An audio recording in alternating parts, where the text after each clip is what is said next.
डल और boring dress को देखिए। क्या इसको देखकर आपको ये पूछने का मन नहीं करता, Why so sad? Why so blue? इसे पहनकर तो किसी का भी मूड खराब हो जाए। हमें नहीं चाहिए सिर्फ boring mass produce pieces.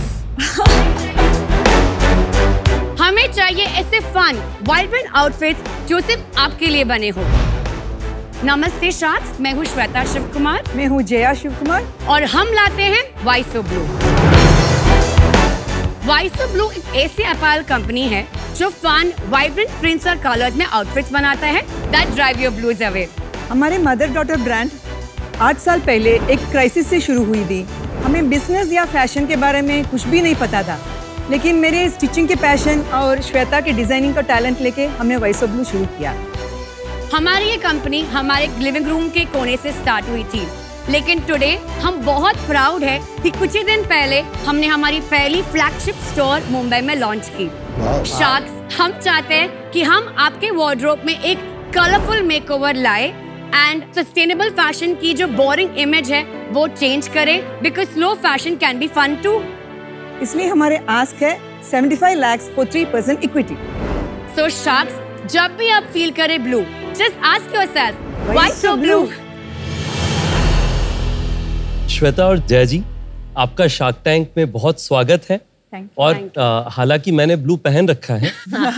Why so blue, Ritesh? Exactly तो मैं उससे पूरी तरीके से सहमत हूँ, क्योंकि मुझे तो थोड़े तड़कते भड़कते रंग ऐसे भी ज्यादा पसंद है। तो very very excited. Thank you so much. आपने तड़कते भड़कते? हाँ, थोड़े एक्साइटिंग विनीता, जैसे कि आपने पहने।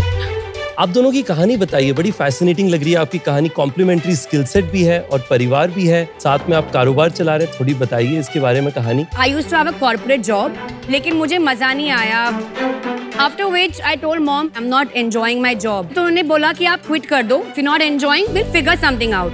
And जब मैंने क्विट किया, I was at the mindset कि मुझे खुद का कुछ करना है। I was done working for somebody else and I want to build something of my own। मुझे और मॉम को दोनों का शेयर्ड पैशन है फैब्रिक, प्रिंट, डिजाइनिंग, बचपन से ही।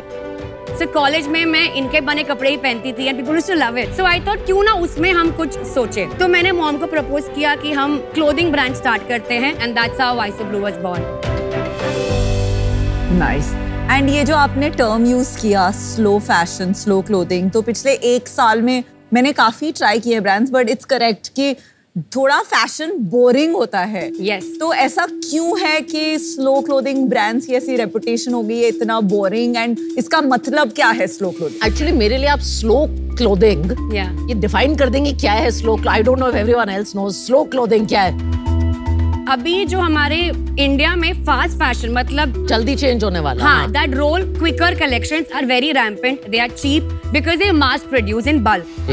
स्लो फैशन का ये मीनिंग है, मीनिंगफुली बनाते हैं, हम सोर्सिंग भी कम करते हैं और हम बनाते भी बल्क में नहीं है। वी मेक इट कॉन्शियसली ताकि वेस्टेज ना हो, डेड स्टॉक ना हो, so it doesn't get trash in the landfill.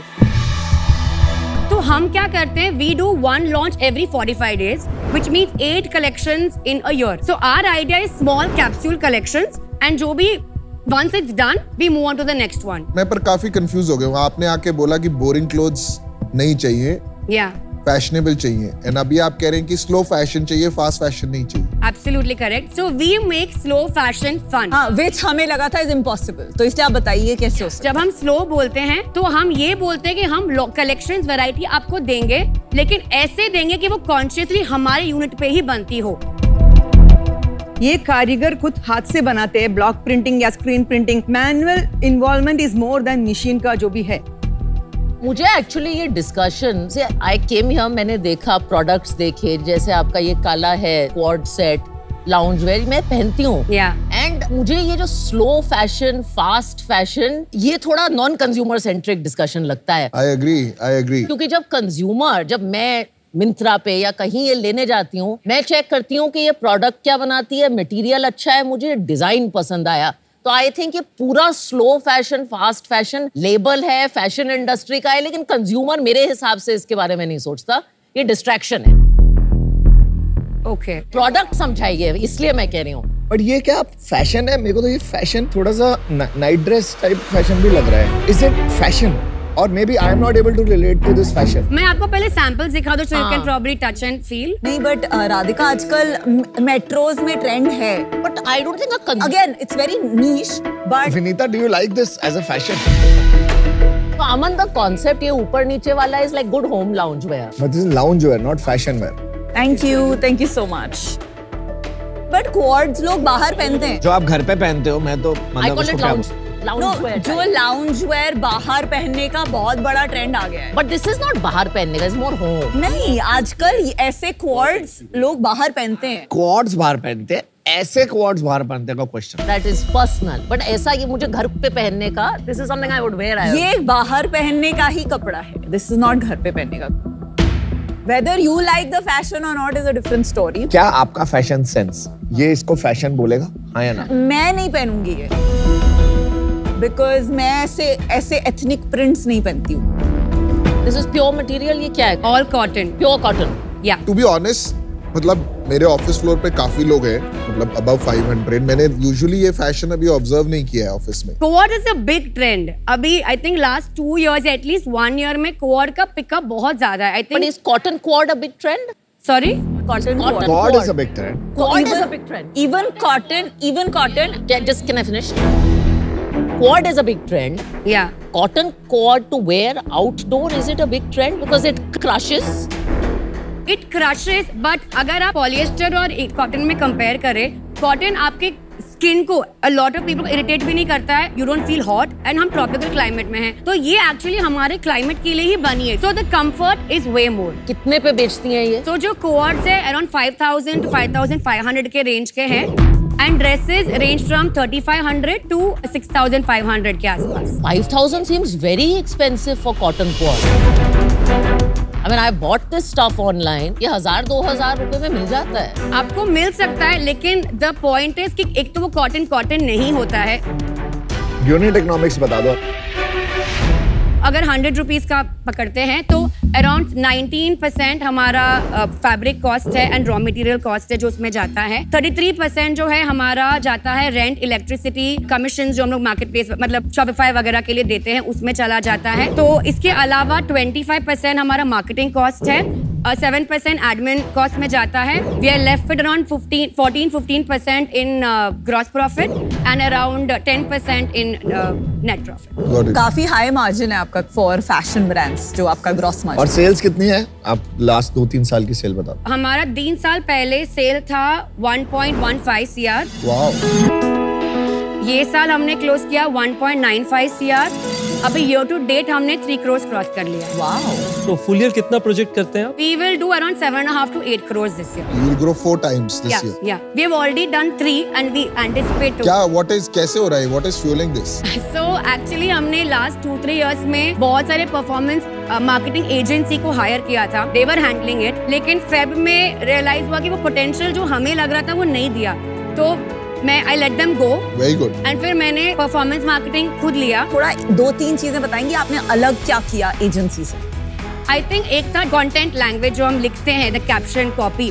I think because हम खुद बेच रहे थे, आई थिंक हमें बेटर अंडरस्टैंडिंग उन्हें क्या सुनना है हमसे, तो एक तो वो चेंज हुआ. एंड आई थिंक हम ज्यादा हैंड्स ऑन थे इन अंडरस्टैंडिंग कि क्या पुश करना चाहिए, किधर एम्फेसिस होना चाहिए, जो उनको शायद आई बिलीव उतना समझ में नहीं आ रहा था. इसमें भी अगर आपको देखेंगे कि आपने 8 करोड़ की सेल कर ली है, आपको देखते देखते लोग आ रहे होंगे ये चीज करने के लिए भी. आप अभी आएंगे तो भी I think what sets us apart is the design print language. आपका ये डिजाइन कोई पेटेंट थोड़ी कोई कॉपी कर, आप वहाँ पे तो सब्यसाची कॉपी हो जाते हैं लोगों के, तो ये क्या चीज है? आप समझ रहे हो? You are very right. हमारा अभी भी कॉपी होता है. सो हमने अभी क्या बनाई, ये जो है हमारे एक्सक्लूसिव जो प्रिंट्स है, हम वो लॉन्च करते हैं. 45 डेज बाद हमारी एक नई कलेक्शन लॉन्च होती है.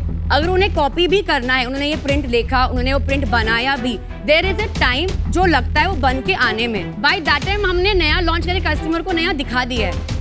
So अगर कॉपीकैट्स बनते भी हैं, we have moved on to newer things and fresher design. I think what sets you apart is your marketing. मुझे जितना समझ में आ रहा है, प्रोडक्ट बहुत सिमिलर प्रोडक्ट्स इंडिया में रहे हैं, जो अभी जिस फेज में इंडिया है. एक टाइम पे होता था लोगों के पास वेबसाइट नहीं होती थी. अभी टुडे हर ब्रांड की वेबसाइट आ गई है लास्ट 2-3 साल में. अब नेक्स्ट फेज क्या है? Instagram marketing. वो कुछ ही लोगों को आता है, आपको आता है जैसे, and it's a very very rare skill set. पर 2 साल में आ जाएगा टैलेंट। जैसे आज सबको वेबसाइट बनानी आ गई, तब आपका मोट खत्म नहीं होता जाएगा धीरे धीरे धीरे। Instagram marketing is not a sustainable mode. It is not a sustainable mode. अगले 2-3 साल में लोग सीख जाएंगे। Disagree. Story is very powerful and story copy करना is not easy. तो आपका 3 साल आगे का क्या प्लान है? 27 तक आप कहाँ तक ले जाना चाहते हैं बिजनेस को? हमारा प्लान है दिस ईयर 7.5-8 तक होगा। नेक्स्ट ईयर हम सोच रहे 20 तक हमें पहुंचना है। उसके बाद 45 and 100 हमने इधर तक मैप कर लिया है कि हमें करना है।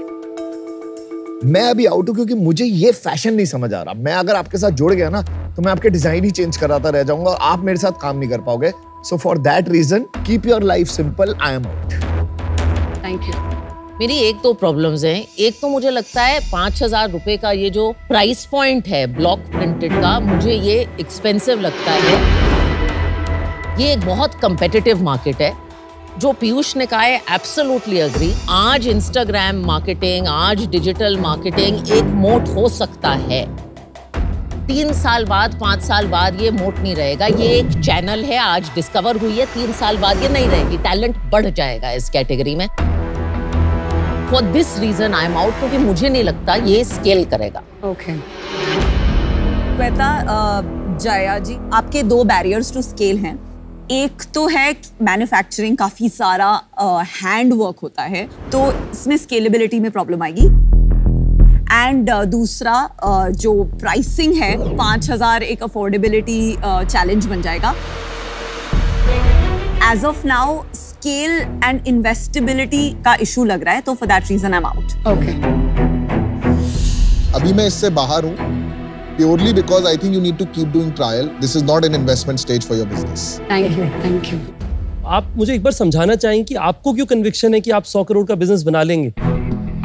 अभी हमारा सिंपल प्रॉब्लम है, वी आर मार्केटिंग, जैसे पीयूष ने बोला, इट इज गोइंग फाइन, लेकिन हम डिमांड से मैच ही नहीं कर पा रहे हैं। अभी हमारा turn around time around 3 to 4 weeks था 1 महीने पहले। अब हम वेबसाइट पे अगर डालेंगे 3 to 4 वीक्स, तो कस्टमर्स को रुकना नहीं है। तो हमारा मेन इशू प्रोडक्शन में ही आ रहा है। तो वी आर कॉन्फिडेंट कि अगर हमारा प्रोडक्शन थोड़ा स्ट्रीमलाइन हो जाए, हम थोड़ा एक्सपांड कर दे, तो we can definitely get where we want to be. देखिए, मैं ना बड़ा असमंजस में हूँ कि आपका जो प्राइस पॉइंट है उस पर क्या मार्केट उतना बड़ा होगा कि नहीं।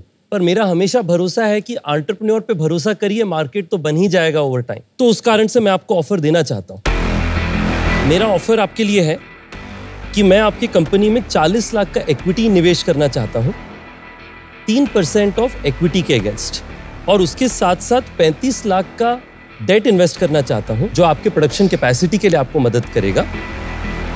और ये होगा 10% इंटरेस्ट रेट पे 3 साल के लिए।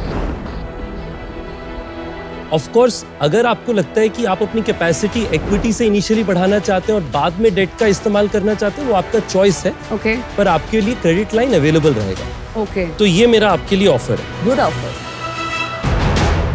डील पक्की। Congratulations. Very quick decision making, huh? I am really excited about it. Well done. देखो आपने Thank you so much. Thank you.